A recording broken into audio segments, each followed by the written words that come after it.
Welcome to Betrayal Narrative X. She said she was leaving to go to a friend's house, forgetting what I knew. This friend has 3 small children and a husband who works nights. Let's get acquainted. Write in the comments what city and country are you from? John sat in his car outside the house and looked out the wide window at the living room. There behind the glass, his wife, Kimberly, was laughing, twirling a strand of blonde hair around her finger. Next to her on the couch sat some guy in an unbuttoned shirt, and his smug face made it clear that he wasn't just a guest. John didn't even know what annoyed him more, the betrayal or how corny it looked. Not a shred of originality. It was like a cheap movie. Husband comes home, catches his wife with her lover, and makes a scene. But he wasn't going to make a scene. Not yet, anyway. He turned off the headlights and just watched, purely out of scientific interest. His lover took a sip of wine, then leaned closer to Kimberly, saying something in her ear. She laughed, tilting her head back and resting her hand gently on his thigh. John wondered, when was the last time she'd laughed like that around him? It must have been a long time ago. My phone vibrated in my pocket. A message. Kimberly. Love, I have a long day at work today. Don't wait up for me. I'm at a friend's house. Love you. John grinned. Classic. Do they all use the same cheating manual? Or is it an innate talent built right into a woman's body? He got out of the car and walked slowly toward the house. His keys were jingling in his pocket, but he was in no hurry to get them out. Why hurry? Let this little spectacle last a little longer. He remembered how they'd bought the house, how Kimberly had enthusiastically chosen the curtains, pillows, and light fixtures, creating the perfect family nest. Now that nest was being used for other purposes. John went to the door, put the key in the lock, and turned it. A short "oh" came from inside, clearly frightened. He stepped in and saw them. Kimberly sat with a glass of wine, her lips still stretched in a smile, but her eyes already widened with fear. The man beside her froze like a rabbit in front of a truck's headlights. John slowly closed the door behind him and placed the keys on the dresser. Oh, you're home already? Kimberly tried to take control of the situation, but her voice shook. Yes, dear. He nodded and looked at his lover with a slight smile. Who's that? The new real estate agent? Decided to sell the house while I'm out of the picture? His lover coughed, clearly unsure of what to say. John saw him glance around the room quickly, as if searching for a way out. John, it's just a friend, Kimberly began. Yes, sure, buddy. Of course. John nodded. I thought it was your friend you were spending the evening with. It's a little weird for a friend, but who am I to judge? Kimberly went pale, and her lover suddenly remembered that he had urgent business to attend to and jumped to his feet. I guess I'll go, he muttered, stumbling toward the exit. John raised his hand, stopping him. No, wait. Since you're here, let's talk. He pointed to the couch. Have a seat. The man froze. You could see that his thoughts were wavering between run and obey. Finally, he sat down. John walked to the kitchen, pulled a bottle of whiskey from the bar, poured himself a full glass. Do you want some? He asked his lover. Thoth shook his head. That's a shame. I always thought good news was worth celebrating. And I've got great news for both of you right now. Kimberly squeezed the arm of her chair. John. Shoo, he smiled. Let's let our guest speak. The lover swallowed. Look, man, I didn't mean to, Oh, I'm sure you didn't mean to, John interrupted. It's just that suddenly you were in my house in the company of my wife with wine and her hand on your thigh. It's a mistake, isn't it? That one was silent. John took a sip of whiskey, then set the glass on the table and looked at his wife. You know what the best part is? He asked her. I'm not mad. I'm not. I'm just looking at you and thinking, how cliched is all this? Kimberly looked away. What are you going to do? She finally asked. John grinned. Oh, dear. We have a whole evening ahead of us. I'd say the fun is just beginning. John walked to the back of the room, picked up a chip from the table, crunched it, as if he'd really just come home and caught another night out with friends. Only somehow he didn't recognize the friends. And he didn't recognize his wife. He turned to his lover, nodded toward the couch. Relax, you're as tense as a dentist's office, he said, sitting down in the chair across from me. You didn't come to Hollywood to audition, nobody's going to make you act. Although, I must admit the scene was convincing. Especially the part where you whispered in her ear. Did you improvise that now, or did you rehearse it beforehand? Kimberly squirmed in her chair. Her fingers trembled, but John noticed that she wasn't crying. She didn't apologize, didn't try to explain herself. She just sat silent, as if she hoped it would go away. Like burned milk, it stinks a little. But if you close the lid quickly, no one will notice. Lover rubbed his face with his palm, then glanced at Kimberly. It was obvious he was beginning to realize that no one was going to punch him in the face right now. So he could be braver. Look man, I didn't know she was married. Of course I didn't, John nodded. She had a ring really, he pointed to Kimberly's hand. But other than that she could pass for single. Except that the smell of coziness was suspicious. Cooking candles, 2 glasses of wine, 1 for her husband. Well now for you. Kimberly made an attempt to speak, but John held up a finger. Quiet. Don't spoil the moment. I'm really curious now. How long has it been going on? 2 weeks? A month? Or are you the same work colleague you laughed back at in the restroom on vacation in Michigan? Silence. He looked at his watch. It's family dinner time, by the way. If you remember, we actually had a marriage of sorts. 14 years, together, a mortgage, a dog, a $1,500 dishwasher, all for this? He pointed to his lover. He raised his eyebrows as if he wanted to object, but he didn't. And that was wise. John appreciated it. He stood up, picked up a plate of cheese from the table, walked over to the couch, and handed it to Kimberly. Help yourself. You're at a friend's house tonight. And, as I can see, she has excellent taste. She was still silent. Only her eyes darted back and forth like a student in an oral exam with no preparation. So, John clapped his hands together. I suggest we play a game. A very simple one. It's called, I'll Guess What's Going On. I'll start. You met in a bar, he ordered you a martini, you said you were married, but unhappy. He nodded with understanding, something along the lines of, you deserve better. And 2 nights later you were lying on his chest explaining what a boring pain in the ass I am who doesn't understand your needs. He leaned a little forward, as if he were telling a joke. Guess what? Kimberly suddenly exhaled as if tired of hiding. Almost, she said. Her voice was even too even. That's great. Progress. So we're being honest. Or, at least we're trying to be. He turned to his lover. Do you have a name? Or should I call you by the tag Guest 003, like at the motel? Alex, he mumbled. My name is Alex. Alex, John repeated. It's nice to meet you. I'm John, Kimberly's husband. Sometimes I'm the cook, sometimes I'm the plumber, and a couple times a month I'm the man who takes apart the filter in the washer. Yet you may not have known, but the filter doesn't clog itself. It's the husband who cleans it. Because in this reality, when the hair accumulates in the drain, romance ends and real life begins. Alex remained silent. Sweat was breaking out, but he tried to keep his face straight. John respected that. Maybe even sympathized with him a little. You know, Alex, I'd even pour you a drink. He waved at the bar again. But we have one rule at home. We don't drink wine against the background of infidelity. It's not nice. And the smell is too pungent. It reeks of cheap excuses. He turned to Kimberly. You wanted me to be softer, more human, calmer. Here. I'm sitting here making jokes, not raising my voice. I don't even touch him, although I have to admit, I'm itching to. Not because of him. It's you. She raised her eyes to his. Slow, tired ones. No fear, just empty. Why aren't you screaming? She asked. Because it's not worth it, he answered. Would you want me to break something? Hit him? Walk out into the night barefoot in the rain? No. You want to get out of this situation nicely. So I can be the monster, and you can be the poor thing. And I'm not going to give you that pleasure. He stood up, grabbed his phone from the shelf, opened the notes. I'll make it simple. I'll make a list. You're cheating on me. You're lying to my face. I'm sitting here like an idiot reading your evening's menu. Now you're going to pretend it's just a mistake. I'm not going to take it apart anymore. He turned off his phone and tucked it away in his pocket. Alex, do you want to stay for dinner? We're having lasagna. You're kind of home already. He didn't even know what to say. John looked at him calmly, almost kindly. Kimberly didn't say anything.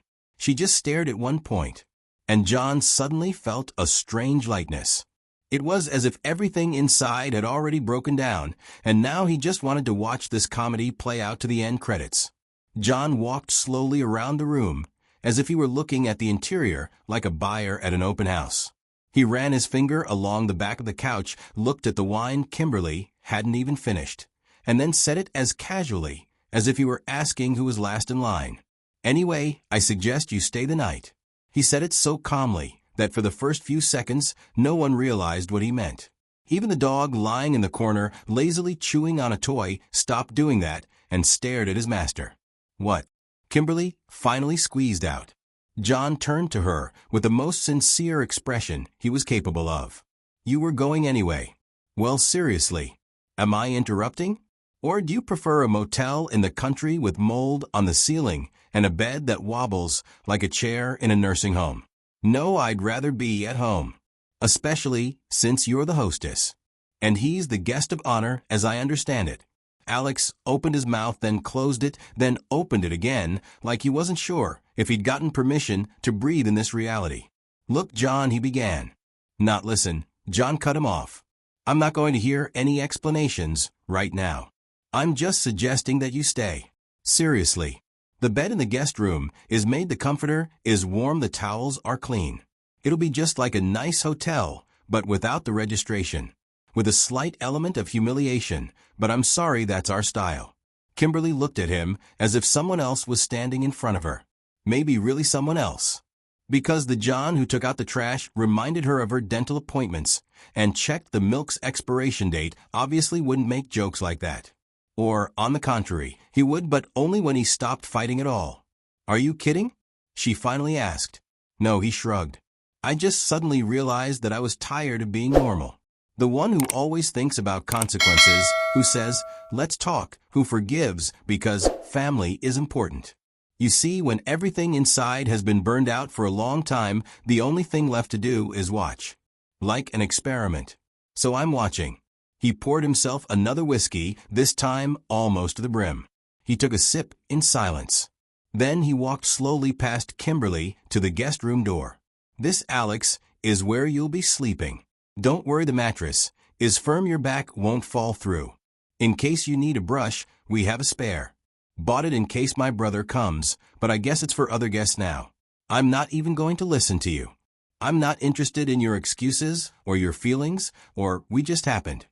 It's not an accident, is it? You didn't slip on the marble of passion and fall into his underpants, did you?" Kimberly tried to say something, but John had already spoken next. "I'm curious about something else. How far you two are willing to go. Seriously, can you, Kimberly, sleep with him knowing I'm in the next room? And can you, Alex, touch her knowing that I'm the one who chose this house, paid for this furniture, made her coffee every morning, and washed her car on weekends?" He took another sip of whiskey, this time slowly, as if stretching the pleasure. "If you do, stay. If not, the door's that way, but don't touch my slippers." There was silence in the house for a while. The same silence that even a refrigerator finds awkward. Alex finally got up from the couch, straightened up. "Look, I don't want to get in the middle of your marriage. I really didn't know that, what am I living?" John grinned. "Or that we're still together. Or that Kimberly isn't just a sad woman from the office who lacks affection." Alex hesitated. It was obvious. His brain was working on overheating. He was looking for a decent answer. But there were no decent answers here. Only wreckage. "No. It's just..." He started, then fell silent. John nodded, as if he'd heard something important. "All right then. Since you're both in no hurry to leave, I'll suggest dinner. I'm serious. Pizza? Chinese food? I can order anything. I mean, that's the kind of thing they say you should talk about. And preferably not on an empty stomach." Kimberly stood up suddenly. "Stop it," she said, quietly, but with a kind of tear. "It hurts." "You're kidding me." He looked at her calmly. "Yes, I am. 'Cause you know, Kim, I'm not even mad. I'm just tired. Of me, of you, of this whole farce. I don't want to play the good husband anymore. Today is my day off." She stepped closer. "You want us to stay for nothing? What is this, a game?" "No," he replied. This is a test. I want to see what you can do when you are not shamed, not caught, not accused. When you're given complete freedom. What choice will you make? He got up, grabbed a glass, and went into the bedroom, leaving them in the living room. Alex sank back down onto the couch. He looked as if he still didn't realize whether he was in a drama or in some phantasmagoria. Kimberly stood in the middle of the room, as if she had suddenly been left alone on the stage.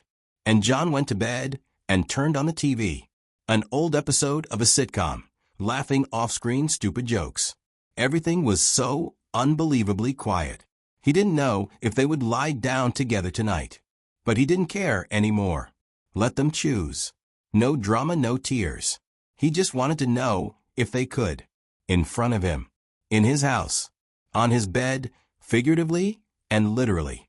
Outside the window, it had been raining for the second hour. Steady, steady, as if the sky itself had decided to cry a little for John since he wasn't going to. He lay in the dark, unmoving, staring at the ceiling. Quiet sounds crept through the thin walls of the old house. The creak of the hallway floor. The door to the bathroom. Then the slight bang of a locker door, the slam of a towel, and then a pause. Long, like holding your breath before jumping. John didn't move. He already knew what was about to happen. It was as predictable as a commercial after the 8th minute of a YouTube video.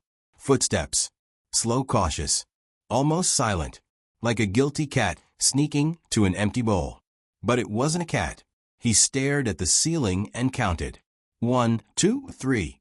And then there was the creak of the floorboards in front of the door to the guest room. The click of the knob. A light, almost apologetic click. And then, that was it. Silence. She walked in. Kimberly. His wife. The woman he'd lived with for 14 years. The woman he'd fought with about the wrong color curtains and choosing a name for his dog. The woman he'd first kissed in the car in the supermarket parking lot after 2 bottles of cider. Now she was in the guest room. With her lover. And John heard it. Not the noise. Not moans. No, something worse. He heard the absence of sound. That same cold, indifferent silence when things happen all too consciously. When they even try to be careful as if they pity him. He lay there and thought, this is it. The final confirmation. Not speculation. Not suspicion. Not strange phone calls and stupid excuses. This is pure, unadulterated fact. A black and white recording in sound only. He could get up now, open the door, walk down the hall, look inside. He could pretend he was in the wrong room, just for comic effect. He could have yelled, made a scene, kicked them both out. But no, he just lay there. The weird thing is there was no pain. Not a prick, not a jab, not a blow, not something that usually makes you twist inside. It was deafening. Like after a loud clap when your ears ring and you can't hear anything but your own pulse. He turned his head toward the window. The rain continued to fall. The glass was cloudy, as if the world outside the window was tired of the scenes too. And then, for the first time all evening, John thought, what if I'm even comfortable with this? Yeah, convenient. Because that's it. You don't have to play anymore. No more trying. You don't have to make excuses for the cold, for the silence, for fighting in the kitchen over damn garbage bags. Everything's fair game now. Absolutely. She chose. Not with words. A deed. A simple, quiet walk down the hallway. He even imagined what it would look like in a movie. Soft lights. Slowed footsteps. Fingers crossed. And underneath John, the supporting character, whose face we barely see. Because he's the background. The story is no longer about him. He grinned in the darkness. That's it, 14 years, and now he's the background. About 20 minutes later, he heard the quiet click of the door. Someone was going into the bathroom. Again, the creak, again, the crunch of a towel. Then backward steps. The reverse route. He didn't even turn around. There was no point. The theater was over. The final credits were still rolling, but the audience member had already gotten up and gone to get his jacket.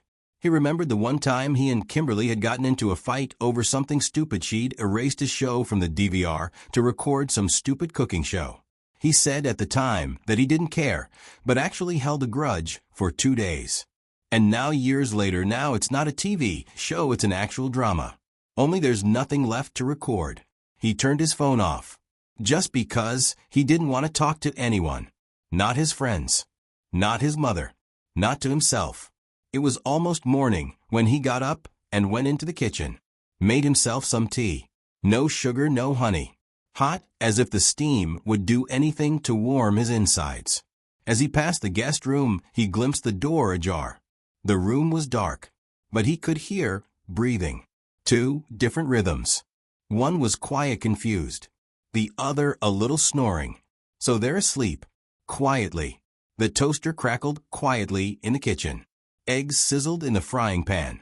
The coffee dripped rhythmically, almost meditatively, filling the air with a familiar aroma that had once been associated with coziness, but was now something dead cold. John stood at the stove in a t-shirt and sweatpants. He even wore an apron, an old one with a frayed sign that said Dad of the Year. A little ironic, considering he and Kimberly had never had children. He was making breakfast. For himself. For Kimberly. For her lover. Because, why not? I mean, they're living together now. Family breakfast is what starts the day, right? A frying pan, toast, avocado, some salmon. He spared no effort. He wanted everything to be perfect. So they wouldn't have a single reason to feel victimized. No reason to say he made a scene. No, he wasn't making a scene. He was making it comfortable. There were 3 serving pieces on the table. White plates, fresh napkins, cutlery, by all the rules. Even a small vase of rosemary placed in the middle. Kimberly had liked that before. He poured himself some coffee and sat down. Calmly. No fuss. 5 minutes later, footsteps were heard in the corridor. Light barefoot footsteps. The door to the kitchen was slightly ajar, and Kimberly peeked in cautiously, as if checking for an axe-wielding bear. He looked up at her and smiled. Good morning. Breakfast is almost ready.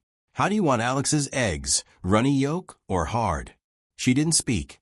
Stood there, as if her tongue was gone. Then she stepped inside. Her gaze roamed the kitchen, the plates, his face.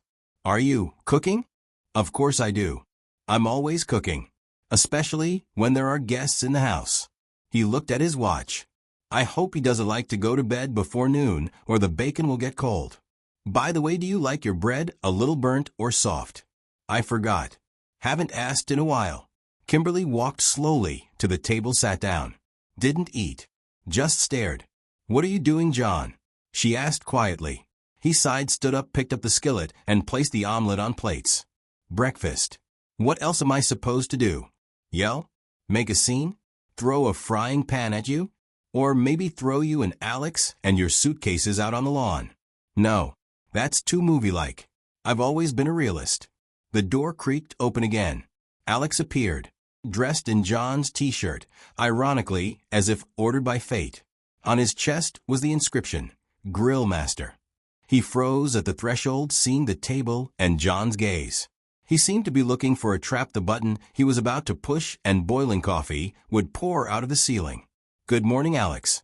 Have a seat. I made you some eggs. Plates on the side. Alex didn't immediately realize it wasn't a joke. Then he walked over slowly, sat down across from John. I didn't know you. He began. Cooking? John interrupted. There were a lot of things you didn't know. Like the fact that Kimberly was allergic to peaches. Or that she cries at night when she watches old cartoons. Or that she has a little comma-shaped birthmark on her back. But now you'll know. We're family. Silence. Kimberly stared at her plate. Alex into his cup. Neither one touched their food. John took a bite of his toast, chewing slowly, happily. Then looked at them. Calm. Almost warm. Look, I've been thinking. Since you're both here, why don't we set up a schedule? Well, you, Alex, you stay on the weekends. I'll stay weekdays. That's convenient, right? Or we could alternate. Like shared custody. Monday through Wednesday is my marriage. Thursday through Sunday is your marriage. Alex tensed. It seemed that sarcasm was beginning to seep through even his protective bubble. Kimberly squeezed out. You gotta be kidding me. No. I'm just exploring my limits. Yours. His. I think I've reached mine. He finished his coffee and stood up. Okay. I'm going to work. You know, at least they pay you to put up with idiocy. He walked past Alex, then past Kimberly, putting his hand on her shoulder. If you need anything, you have my number. When John got home, it was almost 9 o'clock in the evening. He drove slowly, without hurry. An old ballad was playing on the radio, but he wasn't listening. Just kept his hands on the steering wheel, staring at the road, as if every streetlight along the side of the road was a still image of something that was gone. He knew in advance what would be waiting for him at home.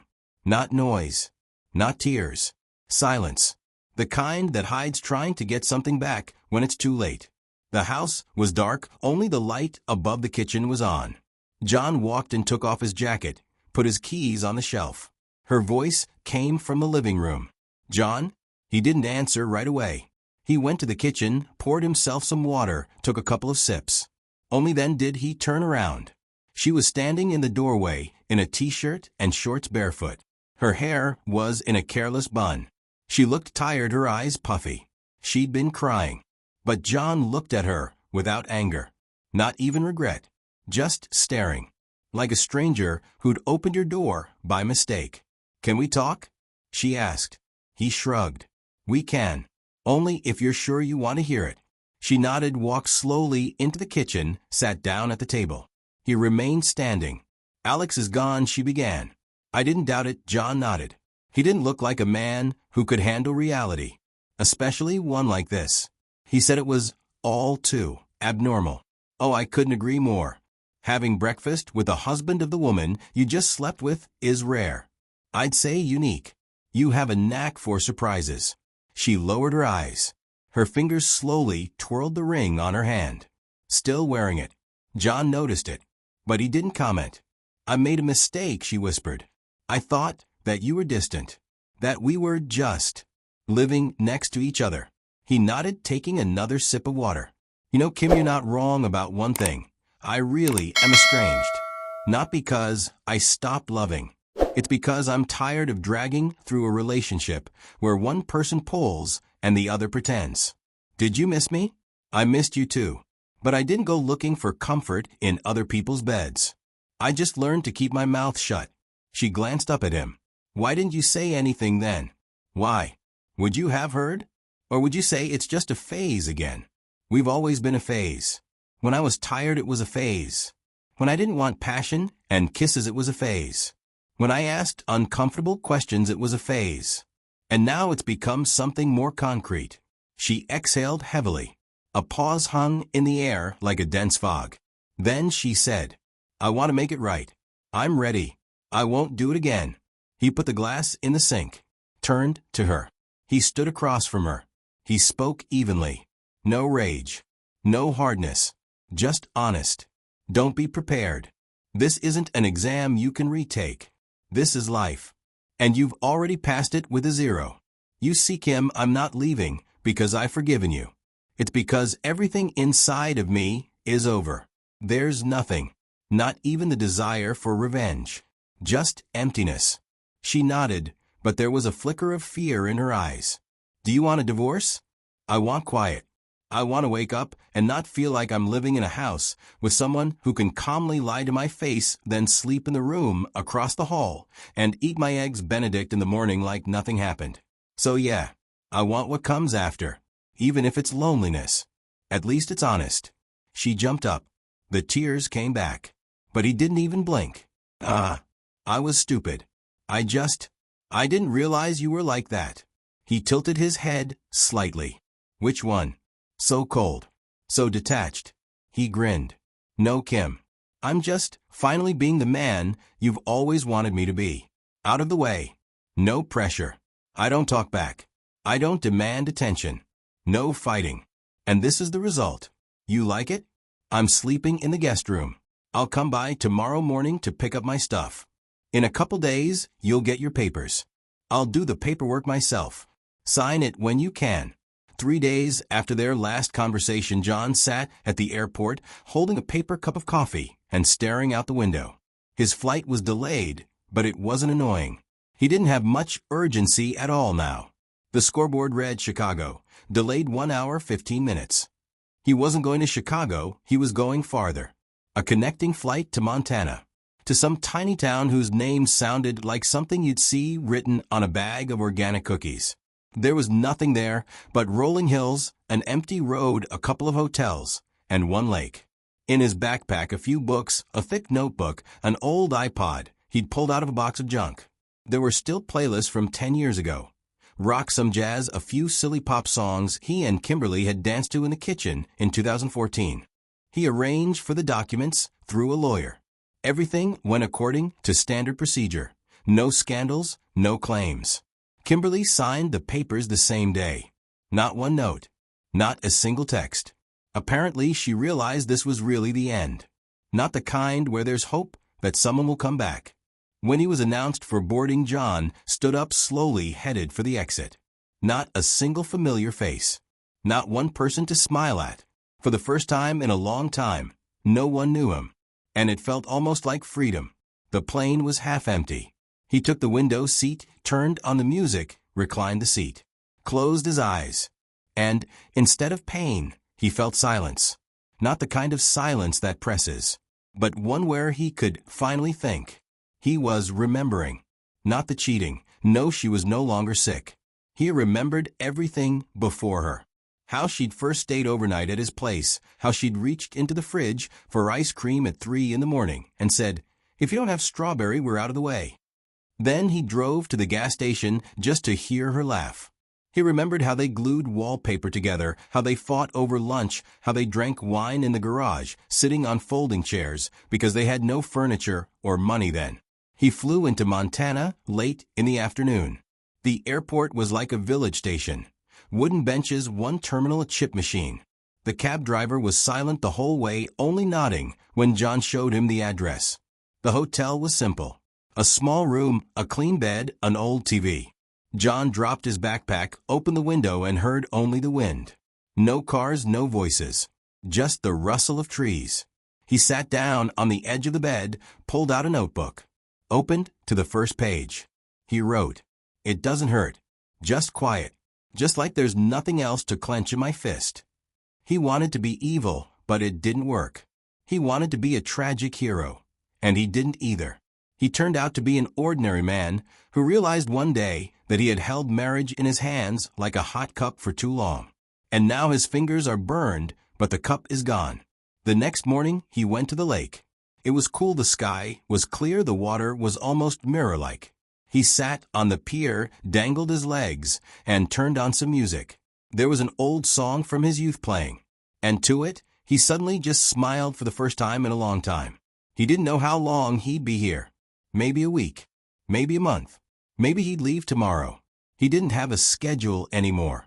But he knew one thing. This is not an escape. It was a return to himself. Without what was destroying him. Without the things that held him back.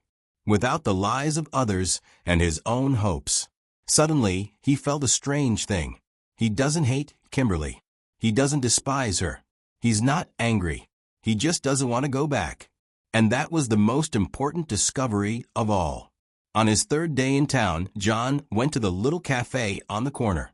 The same one that had handwritten on the window, "We don't have Wi-Fi. Talk to each other like it's 1995. He grinned and went in. Inside smelled of cinnamon, vanilla, and fresh bread. Open shelves of books. Photographs of local landscapes in simple wooden frames. Behind the counter stood a woman about 45, wearing faded jeans, a lock of dark red hair, and a t-shirt that read "Sarcasm is my love language." "Good morning," she said, without looking, setting the cups down. "You're new here. Not from around here. Your shoulders are too straight for the men here." "Yeah, exposed." John nodded, taking a seat by the window. "I'm from Massachusetts. Too civilized for the pies around here? If you say you don't eat gluten, I'll kick you out," she said, and looked at him for the first time. "What's up, hero? Coffee, tea, or silent solitude?" "Coffee. Black. Without everything. Like my last married life." She raised an eyebrow.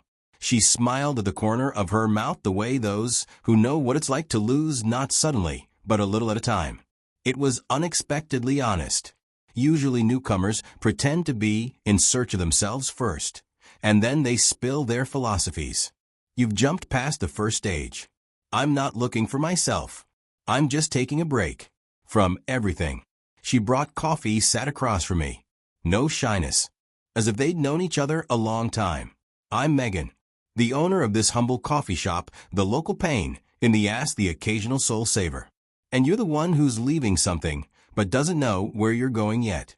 Isn't that right? He nodded. John. Not looking for salvation. Just breathing. Okay, John, she said, putting her hand under her chin. Then just drink your coffee. And look out the window. There are sometimes bears around here, by the way. Sometimes ex-bears. The former are safer. He laughed. A real live laugh. The kind he hadn't heard from himself in months. They sat at the table for almost an hour. They talked about everything. Movies, music, dogs, books they'd both started and never finished. There was no flirting. There was no tension. Only a rare, almost frightening feeling of comprehension.